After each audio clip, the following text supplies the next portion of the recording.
Before I had ever visited Idaho, I would have said that Idaho was only known for its potatoes. However, on this trip, I was nowhere near a potato field in a place where time seemingly stopped and stood still 100 years ago. After this weekend trip, my impression of Idaho skyrocketed upward, and I may have fallen in love with this part of the state. Find out why as I explore the extremely rural mountains of Idaho over the next 4 episodes. Welcome to Idaho City, Idaho.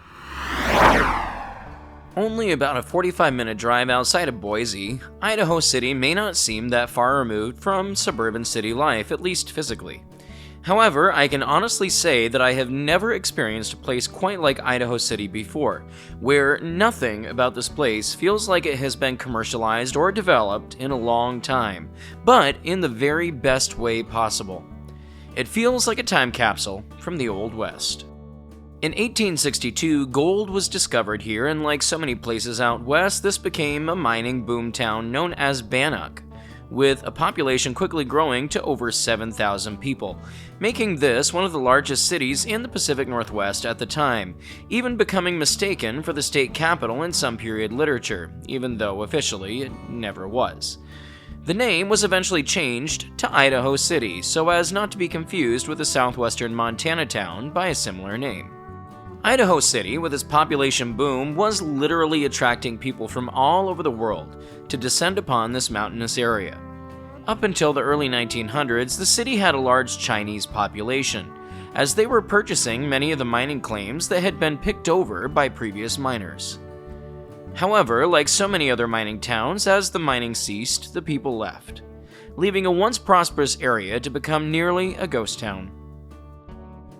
From over 7,000 people in the 1860s, with saloons, stores, and restaurants, all the way down to only 104 people in 1920.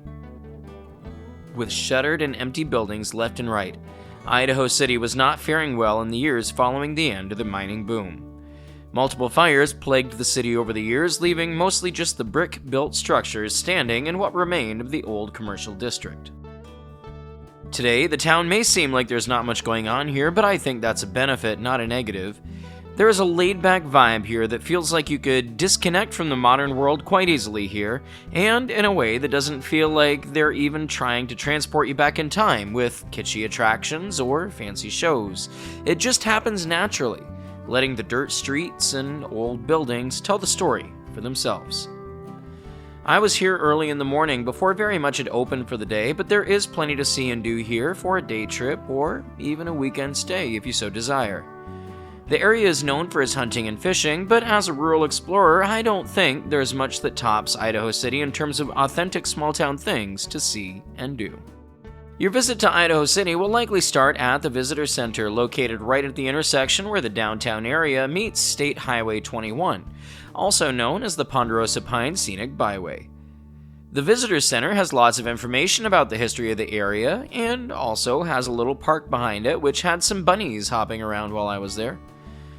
As you walk down Main Street, many of the old buildings have signs that tell the story of what happened in each of those buildings and how, together, they made up a bustling little city back in the day.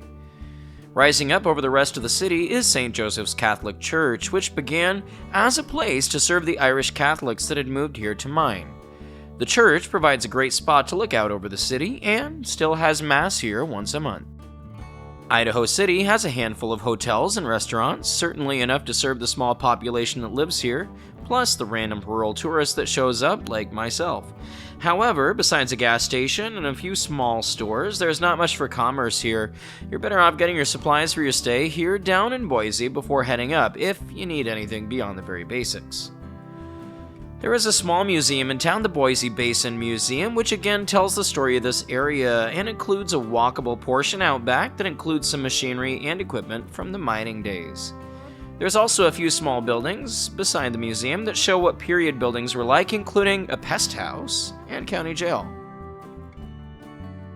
Just down the street is one of the buildings formerly owned by one of Idaho City's most respected Chinese residents, Pan Yam, who ran businesses in town, showing that this multicultural city of yesteryear had people of different backgrounds living, at least somewhat, in harmony with one another, unlike other parts of the country where ethnic minorities were looked down upon. However, there is at least one place where the Chinese here were looked down upon, which is in the Idaho City Pioneers Cemetery. In this cemetery, the Catholics placed their graves up on top of the hill, but the Chinese were all buried in their own section at the bottom of the hill. However, their bodies wouldn't stay there long. In Chinese tradition, the bodies of those Chinese miners would never be at rest until their remains had gone back home to China. Eventually, all of the Chinese remains were returned to China, leaving only the ground where their graves had once been. However, many of the other settlers' graves remain here, and many don't. Only a small portion of the gravesites here are known who occupies them. Even some of the fancier gravesites and family plots remain unknown today who was buried in them. This is a rather unkempt cemetery, but it is fascinating nonetheless. A short drive outside of town down a dirt road will be well worth your time to poke around this old cemetery, where you can learn a lot about the area and its people just by looking at some of the gravestones and signage here. I can't recommend a stop in Idaho City enough if you enjoy rural small-town western history, with mountain views that will leave you breathless, stunning trails to hike, and innumerable historical sites and buildings to see, all only a short drive away from the city of Boise. We'll see you next time somewhere else down the road.